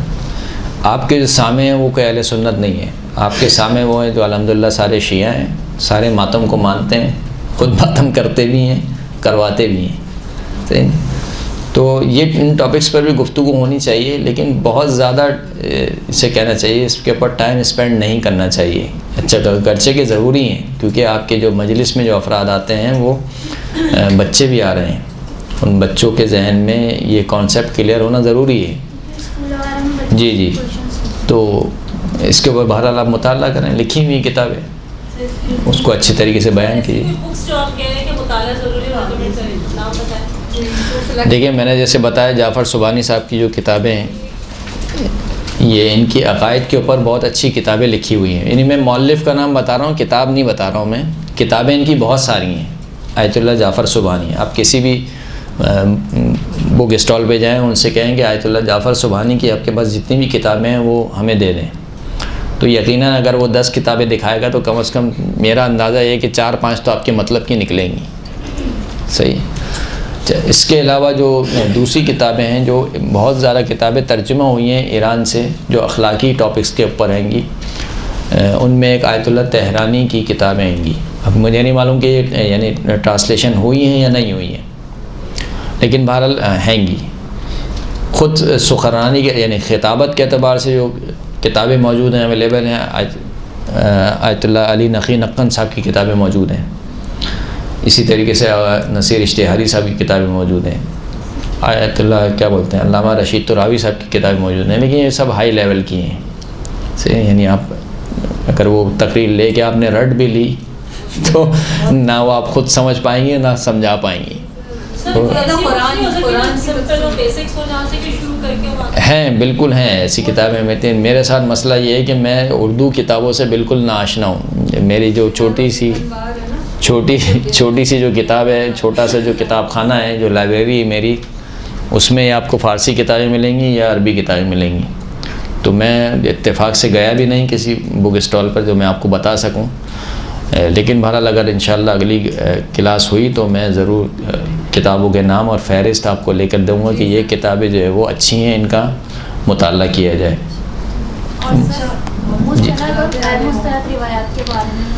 دیکھیں, مستند اور غیر مستند تو ابھی اس لیول پر ہی نہیں ہے کہ آپ چیک کر سکیں کون سی مستند ہے اور کون سی غیر مستند ہے. اس کے لیے آپ کا مجتہد ہونا ضروری ہے.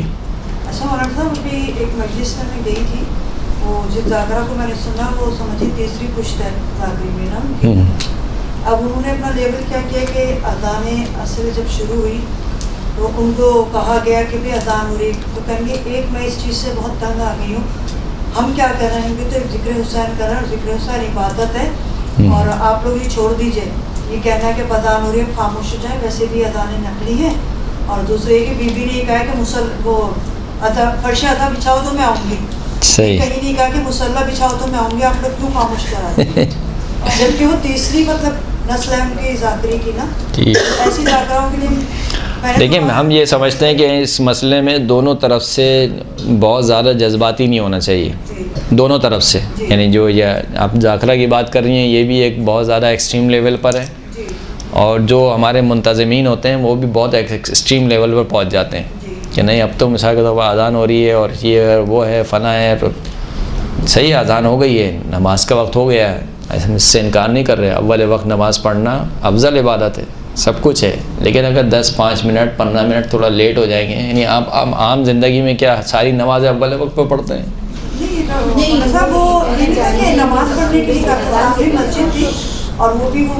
جی جی, وہ تو ہم کہہ رہے ہیں کہ بہتر اس میں تو, کیونکہ کیونکہ مطلب یہ ہو رہی مائک بند کرنے میں پھر نہیں کوئی ایسا نہیں، تعلیمات اہل بیت کے خلاف ہے یہ بات، کیونکہ خود قرآن مجید میں کہا قولوا للناس حسنا، لوگوں سے اچھی گفتگو کرو، اپنا کردار ایسے بناؤ کہ لوگ تمہارے پاس آئیں، یعنی تم سے نزدیک ہوں۔ خود امام جعفر صادق علیہ الصلوۃ والسلام کی حدیث موجود ہے، صلی اللہ علیہ محمد، کہ اس حدیث میں تو یہ بھی ملتا ہے کہ ان کی مسجدوں میں جا کر نماز پڑھو، ان کے جنازوں میں جا کے شریک ہو اور ان کی گواہی دو، یعنی اگر محاکمے میں جا کے، کورٹ میں جا کے تمہیں گواہی دینا پڑے ان کے حق میں تو تم جاؤ، یعنی اپنے آپ کو ان سے کاٹو نہیں۔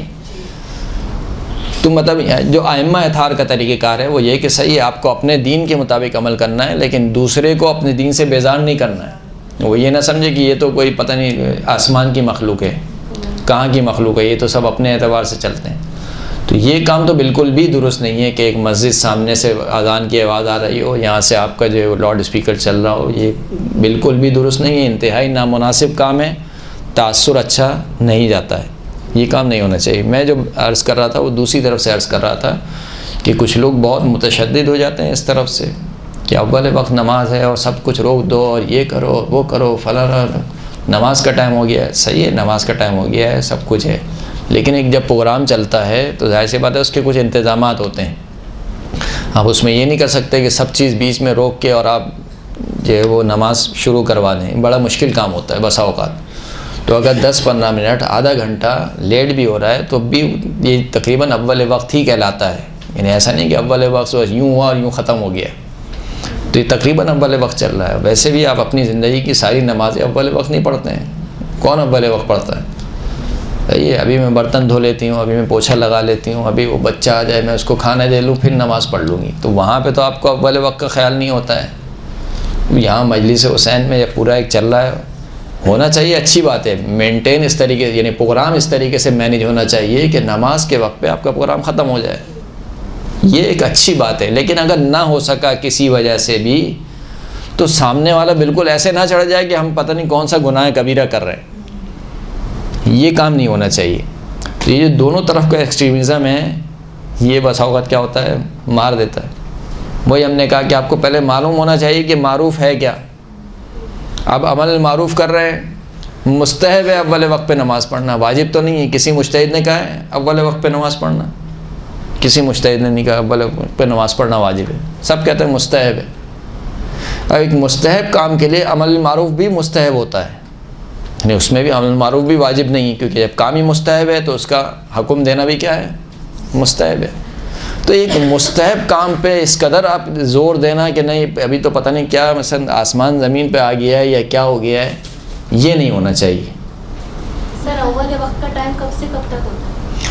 اول وقت کا ٹائم دیکھیں، اول وقت کا کوئی ٹائم نہیں ہے۔ اول وقت میں یہ کہ عرفاً کہا جائے کہ اس نے اول وقت میں نماز پڑھی ہے، فضیلت کے وقت بیان ہوئے ہیں ہمارے یہاں، صحیح نا، کہ یہ فضیلت کے وقت ہے۔ مثال کے طور پر آپ زمین میں ایک لکڑی گاڑے اور اس کا سایہ جو ہے وہ اس کے 2 برابر پہنچ جائے یا پتہ نہیں 4 برابر پہنچ جائے، برابر فقہی اعتبار سے بیان ہوا ہے، فضیلت کے اوقات بیان ہوئے ہیں۔ اول وقت کا مطلب یہ ہے کہ یہ کہا جائے کہ اس نے ہاں پہلے وقت میں نماز پڑھ لی، یعنی اس نے سستی نہیں دکھائی، اس کا کوئی ایسا کوئی خاص ٹائم پیریڈ نہیں ہے کہ آپ کہیں گے آدھے گھنٹہ، پونا گھنٹہ، 1 گھنٹہ، ایسا نہیں ہے۔ اول وقت ایک عرفی مسئلہ ہے۔ سر جیسے خواتین مجلس پڑھ رہی ہوتی ہیں لاؤڈ اسپیکر پر، تو جو جینٹس کے کانوں میں آواز جا رہی ہوتی ہے تو جی اس کا مسئلہ یہ ہے کہ دیکھیں، کی آوازیں کیا ہوتی ہیں؟ ایک ہے استماع اور ایک ہے اسماع۔ استماع یعنی سننا، اسماع یعنی سنانا، صحیح ہے؟ کیا بولا میں نے؟ اسماع کے معنی کیا ہے؟ سنانا۔ استماع یعنی سننا، یعنی کان لگا کے سننا۔ یہ 2 الگ الگ موضوع ہیں، ان کے الگ الگ حکم ہیں۔ اسماع یعنی سنانا، ایک نامحرم عورت کو اپنی آواز سنانا کسی نامحرم کو، تو اگر اس کی آواز نوعاً ایسی ہو کہ جو جنسی لذت کو ابھارنے والی ہو، نوعاً سے کیا مراد ہے؟ یعنی کوئی شخص یہ نہ بولے کہ نہیں میرے اندر تو جنسی لذت نہیں ابھر رہی ہے، صحیح ہے آپ کے اندر نہیں ابھر رہی ہے، لیکن نوعاً یہ آواز ایسی ہے کہ اگر مثال کے طور پر 100 لوگوں کو سنائی جائے تو 80-90 لوگوں میں جنسی لذت ابھرے گی، اس کو کہتے ہیں نوعاً۔ اگر ایسی آواز ہے جو سننے والے کے اندر جنسی لذت کو ابھارنے والی ہے، اور اس کو اس طریقے سے نرم بنا کر پیش کیا جا رہا ہے تو یہ حرام ہے۔ آیت اللہ سستانی کی ویب سائٹ پہ بھی یہ فتوے موجود ہیں کہ نامحرم، خود قرآن مجید کی آیت بھی موجود ہے کہ زوجات رسول کو اللہ نے مخاطب کرتے ہوئے کیا کہا، ولا تخضعن بالقول، جب گفتگو کریں نامحرم سے تو اپنی آواز کو نرم نہ بنائیں، فیطمع الذی فی قلبہ مرض، اگر نرم بنایا تو کیا ہوگا، جس شخص کے دل میں مرض ہے وہ طمع پیدا کرے گا، یعنی اس کی خواہش ہوگی حرام کام کی طرف۔ تو اگر یہ کیفیت ہے تو اس کیفیت کے ساتھ کیا ہے، پڑھنا جائز نہیں ہے۔ اگر یہ کیفیت ہے، یہ کس کا مسئلہ ہو گیا، اسماع کا، سنانے کا، جو ایک نامحرم سن رہا ہے، استماع کا مسئلہ ہے۔ وہ میرے لیے کب حرام ہوگا سننا، جب مجھ میں یہ کیفیت پیدا ہو جائے تو میرے لیے سننا حرام ہے۔ اگر یہ کیفیت میرے اندر پیدا نہیں ہو رہی تو میرے لیے سننا حرام نہیں ہے۔ تو بس دو مسئلے یہاں پر واضح ہو گئے، سنانے کے اور سننے کے۔ سنانا اس وقت حرام ہے کہ جب آواز اس طریقے سے نرم ہو، اس طریقے سے اس کی کیفیت ہو کہ وہ سننے والے کے اندر ایک جنسی کیفیت کو ابھار دے، تو اس وقت سنانا کیا ہے، حرام ہے۔ سننا اس وقت حرام ہے کہ جب میرے اندر جنسی کیفیت پیدا ہو جائے تو میرے لیے سننا حرام ہے۔ وہ نوعی تھا، یہ شخصی ہے۔ نوعی کا کیا مراد ہے، یعنی نوعاً وہ آواز ایسی ہے کہ اگر 100 افراد کو سنائی جائے تو اس میں سے 80 افراد جو ہے وہ جنسی لذت میں مبتلا ہوں گے، اس کو نوعاً کہا جاتا ہے۔ استماع کا مسئلہ شخصی ہے، یعنی میرے اندر جنسی لذت پیدا ہو رہی ہے یا نہیں ہو رہی، اگر ہو رہی ہے تو میرے لیے سننا حرام ہے، لیکن میرے برابر والے کے لیے مثال کے طور پر اس کے اندر جنسی لذت پیدا نہیں ہو رہی ہے، اس کے لیے سننا جائز ہے۔ واضح ہے انشاءاللہ۔ اس کا قول آپ نے بھی بتایا کہ نرم آواز سے بات نہیں کرنی چاہیے، یہ قرآن مجید کی آیت ہے، سورہ احزاب کی، جہاں سورہ آیت تطہیر ہے، آیت تطہیر سے پہلے والی آیت، اسی سے پہلے والی آیت میں یا نساء النبی لستن کاحد من النساء ان اتقیتن فلا تخضعن بالقول فیطمع الذی فی قلبہ مرض، اے نبی کے زوجات تم دوسری عورتوں کی طرح نہیں ہو، بس اللہ کا تقوی اختیار کرو۔ اگر تم اللہ کا تقوی اختیار کرو تو اپنی آواز کو نامحرم کے لیے نرم نہ بناؤ کہ جس کے دل میں مرض ہے وہ تم میں کیا پیدا کرے، طمع پیدا کرے۔ سر جیسے بہت ساری کنڈیشن ایسی ہوتی ہیں، جیسے مسائل ہو رہے ہیں، لیڈیز لاؤڈ اسپیکر جیسے مسائل پڑھ رہے ہیں، جو ہمارے طریقے سے لوگ تعلق نہیں رکھتے، تو میں نے کچھ سنا کہ وہ لوگ اس بات پہ کہتے ہیں کہ ظاہر جب مسائل ہو رہے ہوتے تو آواز تھوڑی اور بڑھ جاتی ہے اور ظاہر وہ رونے والی کیفیت ہو جاتی ہے، تو اس وقت ہمیں لاؤڈ اسپیکر چلانا چاہیے کہ لوگ باہر مذاق اڑا رہے ہوتے ہیں، کہتے ہیں ان کی عورتیں جو ہے نا کہ اتنی زور زور سے چلا رہی چیز بھی یہ کام میں مردوں کی آواز ہے۔ کہ ایک مرتبہ اعتراض بڑا اعتراض ہوتا ہے، فقط ایک چیز کو ایشو بنانا صحیح نا، ورنہ یہی افراد جو ہے وہ اعتراض کیوں نہیں کرتے، جو اینکر جو ہے وہ مثال کے طور پر خبریں پڑھ رہی ہے ٹی وی پر، یہی افراد جو وہ اعتراض کیوں نہیں کرتے کہ جو ماہ مبارک رمضان کے جو پروگرام آ رہے ہیں اس میں ایک اینکر جو ہے وہ مرد ہے، اسی کے برابر میں نامحرم عورت بیٹھی ہوئی ہے اور اس کا پردہ بھی نہیں ہے، یہی افراد جو اعتراض کیوں نہیں کرتے کہ جب ماہ مبارک رمضان میں جو نعت کے کمپٹیشن کرائے جاتے ہیں اس میں وہی نامحرم عورت جو ہے وہ نعت پڑھ رہی ہے۔ تو اگر آپ اس طریقے سے اعتراض کریں گے تو 100 باتیں ہیں، صحیح نا، تو اس کو تو آپ چھوڑ دیجئے کہ جو اعتراض برا اعتراض۔ ہاں ایک چیز یہ کہ کیا چیز ہمارے مذہب کی بدنامی کا باعث بن رہی ہے، اس کو آپ کو دیکھنا پڑے گا کہ ایسا تو نہیں کہ اس سے ہمارا مذہب بدنام ہو رہا ہے، ہمارے مذہب کا ایک غلط چہرہ لوگوں کے سامنے جا رہا ہے، وہ بہرحال آپ کو دیکھنا پڑے گا۔ اور دوسری چیز آپ نے ٹائم کے حوالے سے میرا پوچھنا تھا کہ اگر جس طرح سے جینٹس میں تو ہوتا ہے کہ 1 گھنٹے کی مجلس ہوتی ہے لاسٹ، جی، لیکن اکثر لیڈیز میں ہوتا ہے نا وہ پڑھتی ہوں اور لوگ ہوتے ہیں کہ آپ کو 25 میں ٹائم دیا جاتا ہے کہ آپ کو 25 منٹس پڑھنی ہے، کوئی کہتے ہیں کوئی کہ 20 منٹس، کہیں 45 منٹس بھی ہوتی ہے، لیکن یہ سمجھ نہیں آتا ہے کہ 20 منٹس میں کس طرح ٹاپک کو انکلوڈ کیا جائے، کیونکہ ظاہر خطبے میں 10 منٹ نکل جاتے ہیں، دعائیں مانگنے بہت سی لیڈیز پڑھاتی ہیں، اس میں بھی اتنا ٹائم نکل جاتا ہے۔ جی بہرحال یہ کمال ہے، یہ یعنی آپ کے ڈیپینڈ کرتا ہے آپ کی تیاری پر۔ دیکھیں ایک تیاری کا ایک طریقہ اور بھی ہوتا ہے، وہ یہ ہوتا ہے کہ اگر آپ کے پاس آدھا گھنٹہ ہے مثال کے طور پر یا 45 منٹس آئیں گے، اس میں سے 10 منٹ آپ نکال دیں مصائب کے تقریباً، صحیح ہے، آپ کے پاس پیچھے کتنے بچے، 35 منٹس، جتنے منٹس بھی آپ کے بچے ہیں اس کو 3 حصے میں ڈیوائڈ کر دیجیے اور ہر حصے کا میٹر نکالیے، 10 منٹ کا میٹر یہ، پھر 10 منٹ کا میٹر یہ، پھر 10 منٹ کا میٹر یہ، یعنی اپنی تقریر کو 3 حصے میں ڈیوائڈ کر دی تھی کہ پہلے 15 منٹس میں مجھے یہ بتانا ہے، دوسرے 15 منٹس میں یہ، تیسرے 15 منٹس میں یہ. تو اس سے آپ کا کبھی بھی نہ شارٹیج ہوگی آپ کی میٹر کی، اور نہ میٹر جو ہے وہ بہت زیادہ ہوگا. ایک اچھے انداز سے گفتگو ختم ہو جائے گی. لیکن بہرحال ایک تجربہ چاہیے ہوتا ہے کہ اپنے میٹر کو کس طریقے سے قابو کرنا ہے. بس اوقات انسان سوچ کے بہت جاتا ہے لیکن نہیں پڑھ پاتا ہے. اب جب نہیں پڑھ پاتا ہے تو ایسا نہ ہو کہ بات ادھوری رہ جائے، یا لوگ کہیں گے یار مولانا نے بات شروع کی اور ختم تو کی نہیں، کچھ سمجھ میں ہی نہیں آیا کہ وہ کیا کہنا چاہ رہے تھے. ایسا نہیں کہ آپ کی تمہید ہی پوری 1 گھنٹے کی مجلس ہو جائے، ایسا نہیں ہونا چاہیے. تو یہ ساری چیزیں بہرحال تجربہ چاہتی ہیں. آپ اپنے اعتبار سے کوشش کر سکتے ہیں لیکن یہ چیزیں کر کے آتی ہیں. اور ہم وہ کوچ ہیں کہ جو صرف ڈریسنگ روم میں بولتے ہیں، جن کو خود کچھ نہیں آتا ہے. کوچز کیسے ہوتے ہیں؟ وہ اعتراض بہت کرتے ہیں کہ اس کو ایسے کرنا چاہیے تھا، اس کو ایسے کھیلنا چاہیے تھا، اس کو ایسے کرنا چاہیے تھا. جب ان کو خود کھڑا کیا جاتا ہے تو ان کو خود کچھ نہیں آتا ہے.